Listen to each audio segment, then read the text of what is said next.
objavljeno da je se vlasnik vjetroparka Krš-Pađene, Miljenko Bašić, predao hrvatskoj policiji. Šokirala me činjenica da je čovjek koji je bježao od hrvatskih pravosudnih tijela te se odbijao vratiti u Hrvatsku, neometano ušao u Hrvatsku, došao u Zagreb te se predao policiji. Poznato je da je Hrvatska putem međunarodne pravne pomoći ishodila njegovo izručenje iz BiH, te kako se on nalazio u toj susjednoj državi. Stoga se postavlja pitanje kako je gospodin Bašić prešao hrvatsku granicu i došao do Zagreba. Sada doznajemo pak da je istražni sudac jučer prihvatio njegovu jamčevinu te odredio da se Bašić brani sa slobode. Dame i gospodo, ovo je javno ruganje pravdi, državnom autoritetu i zdravom razumu. Vladajuće strukture, to jest politika i pravosuđe, u svojoj drskosti nemaju granice. Postavljam sljedeća pitanja predsjedniku Vlade Plenkoviću i ministru unutarnjih poslova Božinoviću. Prvo, jesu li utvrdili tko je odgovoran da čovjek s međunarodne tjeralice, za čije je izručenje Hrvatska država uložila znatna materijalna sredstva, može neometano doći do Zagreba i mimo svih procedura se predati policiji? Ta situacija je nezamisliva ukoliko dotični gospodin nije imao političku ili policijsku zaštitu. Znači netko tko radi u državnoj službi ne radi za zakon i državu, već za kriminal. Drugo, kako je moguće da sud u Zagrebu prihvaća bilo kakvu jamčevinu, bez obzira na to koje je visine? I kakva je to sudska praksa da netko tko je bježao od sudskih tijela može uopće biti u prilici braniti se sa slobode i platiti jamčevinu? To je nezamislivo u bilo kojoj funkcionirajućoj demokraciji. Ovo je čisto ruganje pravdi i ruganje hrvatskim građanima. Presije i pravosuđa, da bi imali povjerenje građana koji ih plaćaju, ovo ću naglasiti, koji ih plaćaju, dužna su se strogo pridržavati zakona i načela funkcionalne pravne države. U tom sustavu ne smiju tolerirati se ni najmanje zlouporabe.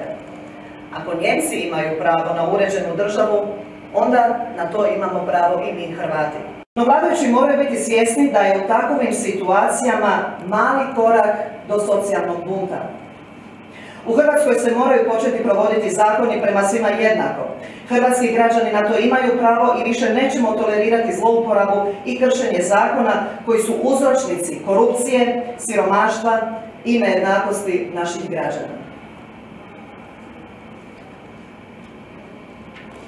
Izvolite, ako imate dodatna pitanja, stojim vam na raspolaganju. Koliko sam shvatila, rekli ste da je ovo 72. stvar danas koju imate. Ovo je izuzetno važna stvar. Ne znam je li itko u javnosti apostrofirao ovu problematiku. Mi imamo situaciju da o mega aferi Krš-Pađene Hrvatski sabor, iako je ustavno to tako uređeno, nije dobio na uvid dokumentaciju da se rasvijetli slučaj. Predsjednik Vlade Andrej Plenković je u odgovoru na zahtjev o interpelaciji, na zahtjev o saborskoj raspravi potvrdio protuzakonitosti u toj mega aferi. I nikom ništa. Sada imamo slučaj da čovjek koji je vlasnik te vjetroelektrane, koji je bio na međunarodnoj tjeralici, neometan ulazi u Hrvatsku i dolazi u hrvatsku policiju i predaje se. I onda hrvatski sud kaže, brani se sa slobode.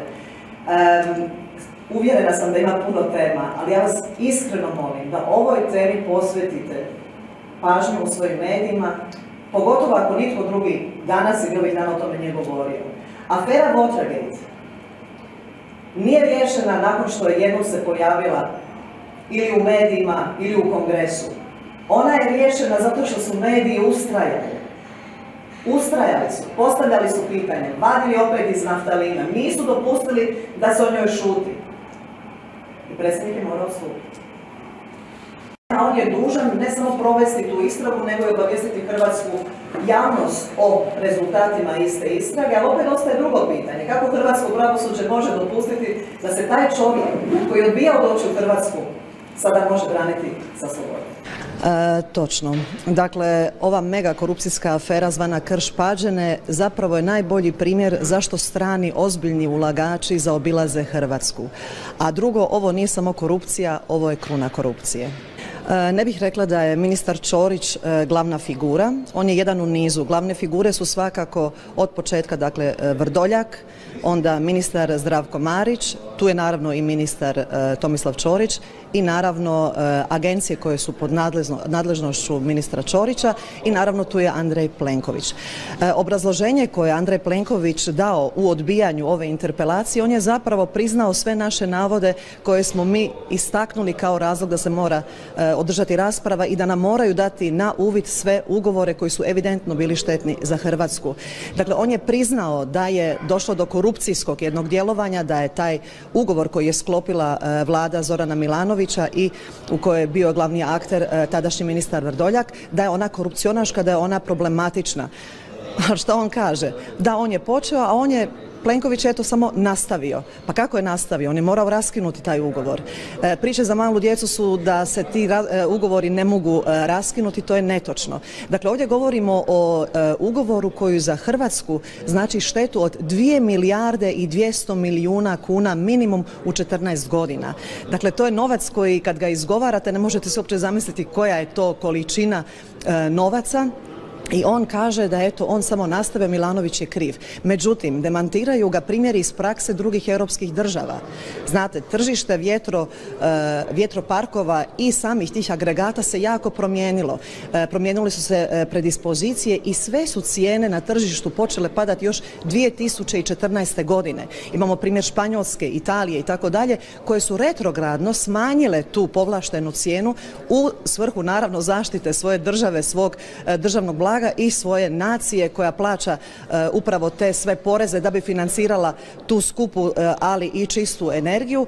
Plenković to nije učinio, a ovdje je imao ne jedan, imao je milijun elemenata za raskid ugovora. Prvi od elemenata je da je već u startu taj ugovor bio apsolutno ništetan iz razloga što nisu bili ispunjeni uvjeti za sklapanje istog. Naime, CEMP, koja je investitor u Krš-Pađene, nije uopće imala valjanu građevinsku dozvolu da bi dobila povlašteni status i povlaštenu cijenu od agencije HROTE. Nadalje, imamo opet onu priču, ja ću je ponoviti, o povlaštenim cijenama. 2013. godine na staru godinu potpisan je taj štetni ugovor na cijenu od 71 lipe tada, sada uz, kada brojimo inflacijske te godine, 78 lipa povlaštene cijene, a danas je na tržištu, recimo u Španjolskoj, cijena 32 lipe po kilovat satu. U Hrvatskoj je zakonska cijena danas 42 lipe, a tada na staru godinu, kada je potpisan ugovor za 71 lipu, 12 sati kasnije, dakle 1. siječnja 2014. već je cijena tržišna u Hrvatskoj zakonska bila 53 lipe. To su iznosi koji su astronomski, koji ukazuju na apsolutno pogodovanje. Andrej Plenković je bio dužan taj ugovor raskinuti. Ne samo da ga nije raskinuo na temelju ovih činjenica, on ga je 2018. i produljio. Što je tu problematično? Ne samo ova povlaštena cijena. 2018. godine već je davno istekao rok da bi taj vjetropark do kraja bio izgrađen. 2017. godine vjetropark je trebao već biti u funkciji, ali on to nije bio. 2018. Andrej Plenković produljuje ugovor i onda dolazi još jedna kruna kao šlag na tortu.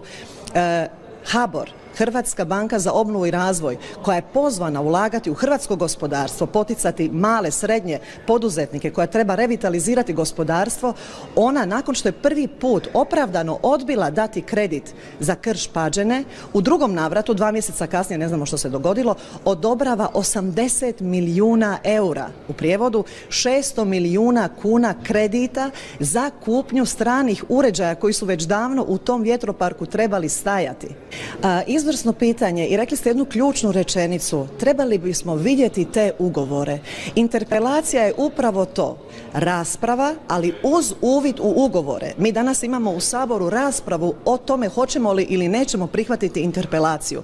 Ja mislim da je već to apsolutno ponižavanje demokracije u Hrvatskoj. Vlada je odgovorna Saboru. Kada Sabor želi na uvid ugovore, a evidentno da su apsolutno štetni za Hrvatsku i za hrvatske porezne obveznike, a čuli smo koji su to iznosi, 600 milijuna kuna, pa zamislite što bi to bilo da se to ulagalo u OPG-ove, u IT start-upove, u brendiranje naših proizvoda. Dakle, evidentno štetni ugovori i što sada Vlada kaže? Ona u svom obrazloženju odbijanja interpelacije potvrđuje naše navode, ali i dalje odbija dati ugovore te na uvid. Dva su odgovora na to pitanje. Prvi odgovor je da. Ako je samo to krimen bivše vlade, on bi prvi trebao reći, ma ne treba ni interpelacija, mi dolazimo u vladu sa tom jednom jedinom točkom i objasnit ćemo vam što je bivša vlada napravila i mi ćemo sad to dovesti u red. To je prvi odgovor. A drugi je, on je puno gori, nažalost, po Andreja Plenkovića. Njegovi potezi su, usudim se reći, gori od one vlade Zorana Milanovića. Zašto? Zato što je tada već bilo evidentno u cijeloj Europskoj uniji da su cijene pale, vjetropark još nije bio gotov, on je imao sve elemente da taj štetni ugovor raskine. On to nije učinio, ponavljam. Europske države su retrogradno mijenjali ugovore sa investitorima na štetu investitora, ali na dobrobit svojih građana. Ali nije šteta ni za investitore bila velika jer se tržište promijenilo. Investitori i sa daleko manjom poticajnom cijenom imaju itekako veliku zaradu. Kada ja govorim i kada mi govorimo o 2 milijarde i 200 milijuna kuna štete za hrvatski državni proračun, onda je to razlika u onome što se zove dobra zarada i onoga što je mega korupcijska zarada koja nema nikakve veze s mozgom. Ona seže iznad 20, 30 pa možda čak i 40%.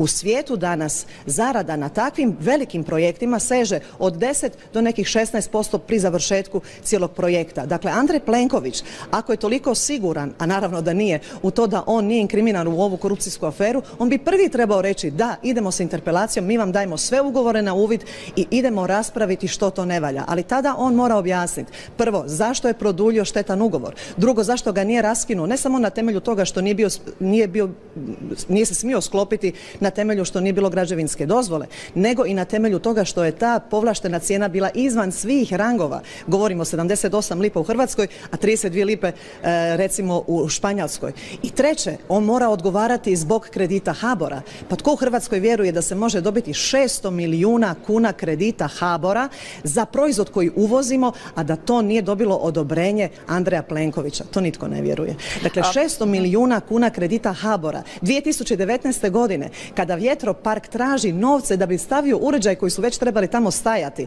kada je on već davno probio sve rokove i kada ima povlaštenu cijenu koja je presedan u cijelom svijetu, bih se usudila reći, kako on to može objasniti?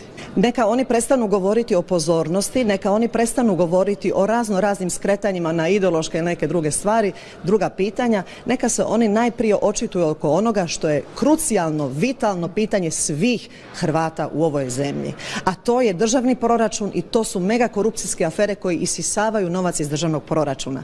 2 milijarde 200 milijuna kuna na 14 godina, 600 milijuna kuna kredita HBOR-a koji apsolutno nije smio biti dodijeljen toj i takvoj jednoj priči koja se zove korupcijska afera Krš-Pađene i neka oni odgovore na koji način opravdavaju takve povlaštene cijene. Ponavljam, Tomislav Ćorić je jedan u nizu.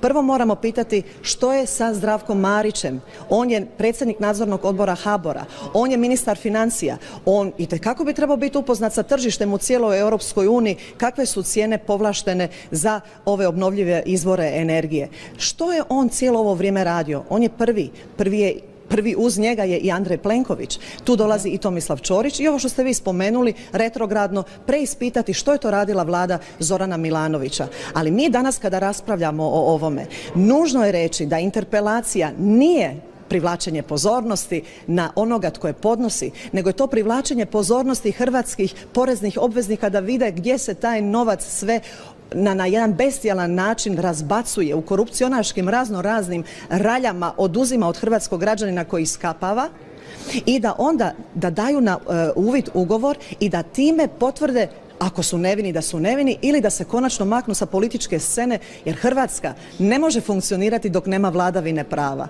A vlada Andreja Plenkovića odbijanjem davanja na uvid ugovora o ovoj mega aferi Krš-Pađene doslovno gleda u lice svakom hrvatskom čovjeku i kaže mi radimo što hoćemo jer mi imamo 76 glasova u Saboru. Ali nije tome tako. Vladavina prava prije svega kaže Sabor je taj koji je poslodavac hrvatskoj vladi, a vlada je dužna odgovarati Hrvatskom saboru. Što je to tako strašno dati na uvid ugovore koji su od javnog interesa? Pa nisu to ugovori njihovi privatni da su oni prodavali svoje nekretnine ili automobile. To su novci koji vi i ja financiramo. Prije nego što krenemo, rekli ste neka druga tema, vezano uz interpelaciju. Vaš kolega je primijetio jako dobro i vi ste to pohvalili kako je stavljeno danas popodne rasprava. Ne znam hoće li biti sutra već glasovanje, iznenadilo me da je srijedom u 10 sati glasovanje, kako god da se sada ova stvar odvijala. Jako je važna uloga medija. Dakle, ja se sjećam, moj kolega s HRT-a Dražen Majić je ovu aferu 2016. vrlo pomno pratio i odjednom je sve zašutjelo. Mislim da je važno da se i dalje inzistira na tome da se pokažu svi ugovori, neselektivno. Interpelacija je zato važna što oni ne mogu reći ovaj ugovor damo, ovaj ne damo. Interpelacija kaže sve vezano s to morate dati na uvid. Ako ovo ne uspije, a za pretpostaviti je, s obzirom na to da je vlada već dala znak da ne prihvaća interpelaciju, da će tako i njihove ruke u Saboru glasovati, važno je nastaviti ovu priču i dalje rasvjetljavati sve elemente vezane uz ovu mega aferu.